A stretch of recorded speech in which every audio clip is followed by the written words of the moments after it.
चार स्वर्ग के हैं। कौन कौन? जिनके घरों में स्वर्ग किसके घर में है? बोले अन्न पुराना घी नया, घर सतवंत नार, आज्ञाकारी पुत्र हो तो स्वर्ग के लक्षण।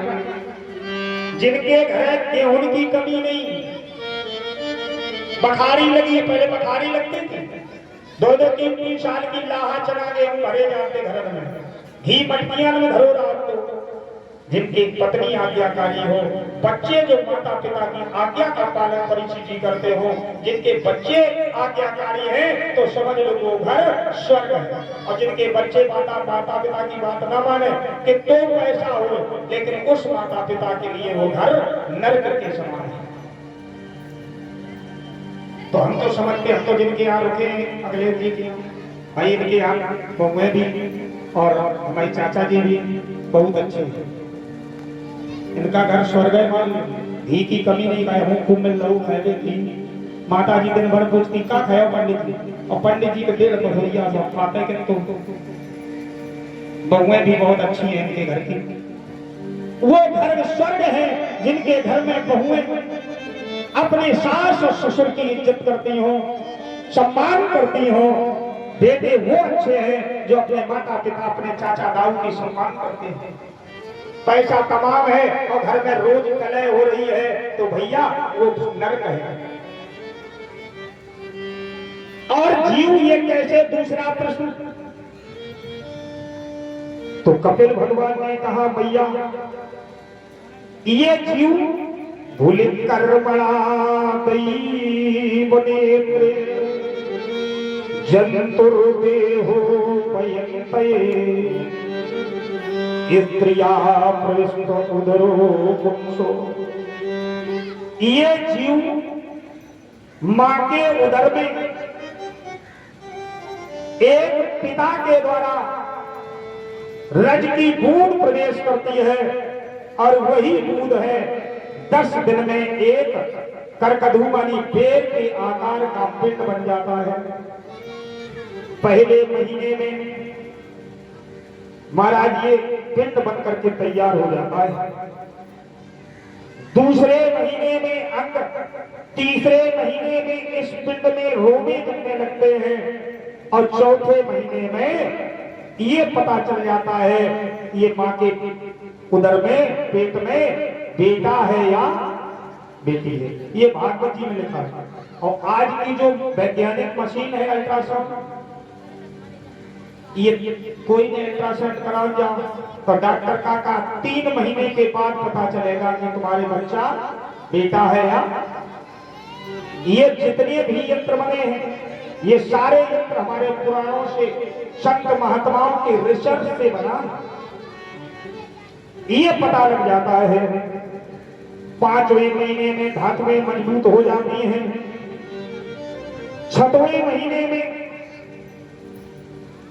अन्न मजबूत हो जाते हैं और 7वें महीने में इसको जीव में जीव पड़ जाता है इस पुतले में। और जैसा मां ये भोजन करती है,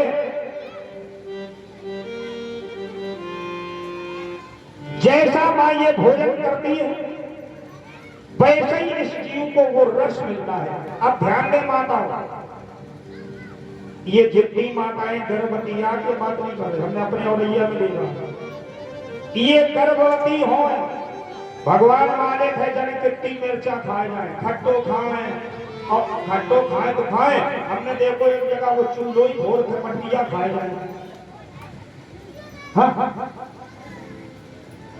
मिट्टी बहुत खाती है और जब ये कड़ुआ खाती है तो वही कड़ुआ रस जीव के ऊपर जाता है। जैसे मिर्च हम अपने खाल में लगाओ जलन करती, और वो जीव कितना कोमल होता है जल्दी में, तब ये जीव रोता है और कहता है प्रभु इस। और एक और बात बता दे, मां के गर्भ से बड़ा कोई नरक नहीं है जीव के लिए। ये जो मां के उदर में जब जीव होता है तो सबसे बड़ा नरक है, उल्टा लटका होता है। ये जीव रोता है और भगवान की प्रार्थना करता है, भगवान आज इस नरक से हमें उबार लो, निकाल लो। जो भगवान का जीव को दर्शन होता है कि अच्युतम राम नारायणम वरप्रदम लक्ष्मी वल्लभम मोक्षदाता परम सुरगुरुं श्रीहरि वन्दे शांति प्रदम शुभकरम्।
कैसे होता है?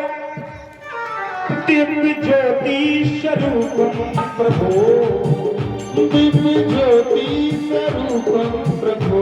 क्यों?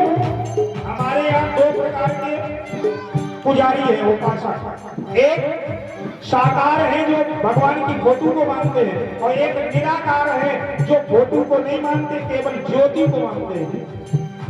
दिव्य ज्योति स्वरूपम प्रभो, विभो